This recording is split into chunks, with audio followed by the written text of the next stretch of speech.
এটা ও একটা ইন্টারভিউ দিয়েছিল। এ ছোট মেয়ে? হ্যাঁ, তার আগে আমার কাছে এসেছিলাম, আমি বলেছিলাম আপনি বাড়ি যান, আপনার মেয়ে করে যাবে চাকরি বলেছিলাম। সপ্তাহের মধ্যে চাকরি হয়ে গেছে। ওটা আমি বলিনি, বাবা বলেছিল। হ্যাঁ, আমি কেউ না, বাবাই সব কিছু বলে, আমাকে দিয়ে করায়। কিন্তু আগে তারপরে আমাকে আপনার সঙ্গে যখন আমি দেখা করেছি, আমি বললেন এই চাকরিটা কিন্তু খুব একটা সুবিধার হবে না। সত্যি তাই, আমার মেয়ে তারপর থেকে বলছে মা আমার না চাকরিটা ভালো লাগছে না, চাকরিটা আমি ঠিক পাচ্ছি না, সুবিধা হচ্ছে না। আচ্ছা, আমি বললাম আমাকে গুরুদেব কিন্তু আগেই বলে দিয়েছেন।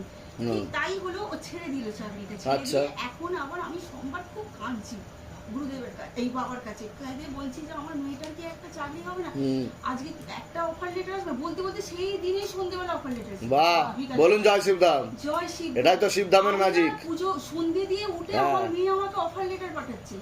আমার তা খুশি তো আপনারা? ভীষণ খুশি। কিন্তু গুরুদেব একটা জিনিস, আমার মেয়েটা যে চাকরিটা পেয়েছে আমাকে মেয়ে বলে দিয়েছে, ও না আগে এখন নাম হয়েছে ক্লো, কিন্তু আগে ওটার আগের নাম ছিল হচ্ছে। তবে কাজে কাজে কিন্তু প্রেসার বাড়বে বলছে বাবা, কৃপা হবে, ঠিক আছে? লেগে থাকলে আরো অনেক দূর অব্দিও যাবে, চিন্তার বিষয় নেই, ঠিক আছে? কৃপা।